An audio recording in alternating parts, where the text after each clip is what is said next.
Uy, Bes! Uy, Bes! Buti magkaklase pa rin tayo. Oo nga, hindi ko din akalain na magiging kaklase ko kayo ulit. Buti na lang talaga. Oo nga, magkakaibigan talaga tayo, no?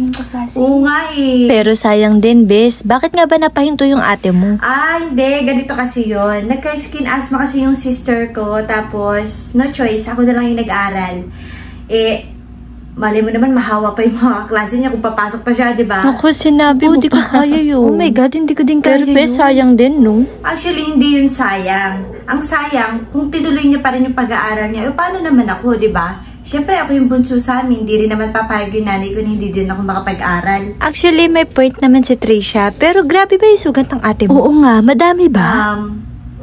Madami. Sobrang dami. Halos buong katawan niya yata. Naku, buti na lang nakakahawa pa naman siguro yun. Ano ba yun? Pero hoy kayo ha, baka pag nakasalubong yung ate niyo, sabihin niyo, kinukwento ko to sa inyo ha. Malilintikan talaga kayo sa akin. Hindi ano ka ba? Safe yung story mo sa amin. Tara na nga, pasok na tayo. Sige.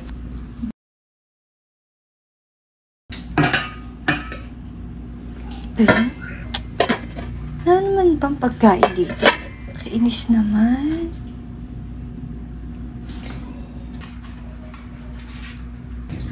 Ate, wala man lang bang ulam? Di man lang ba kayo nagtira o naghain man lang? Di ba nakita mo namang wala? Bakit mo pa tinatanong? Tsaka ano ka, prinsesa? Ano akala mo? Pagluluto kita, ipaghahain kita? Matapos mo ko ibenta sa mga kaklase mo? Sa mga kaibigan mo? Ano? Anong ano? Ngayon nagdi-deny ka sa akin? Sa harap ko? Alam mo, Patricia, hindi ko sinugal yung pag-aaral ko para lang ibenta mo ko sa mga kaibigan mo. Kung alam ko lang nagaganyanin mo ako, sana hinayaan ko na lang na ako na lang yung nag-aaral. Kahit ganito yung nararamdaman ko, kahit may ganito ako sa balat ko. Ano bang akala mo? Na kaya ako hindi nag-aaral? Na kaya hindi ko tinuloy yung pag-aaral ko dahil dito lang sa lintik na to? Wala naman akong pakialam eh.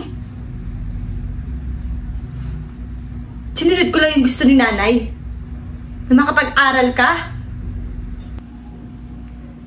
Ang sarap-sarap kaya ng buhay mo. Nakakagala ka, nakakapag-aral ka, nagagawa mo yung gusto mo. Eh ako, hindi ko nga maiwanan yung bahay eh. Kasi ano? Kasi dapat pag uuwi ka, nakahain na.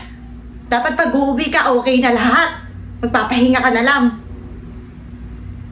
Hindi nga ako nagre-reklamo sa'yo eh. Kahit pwede naman ako magreklamo sa'yo.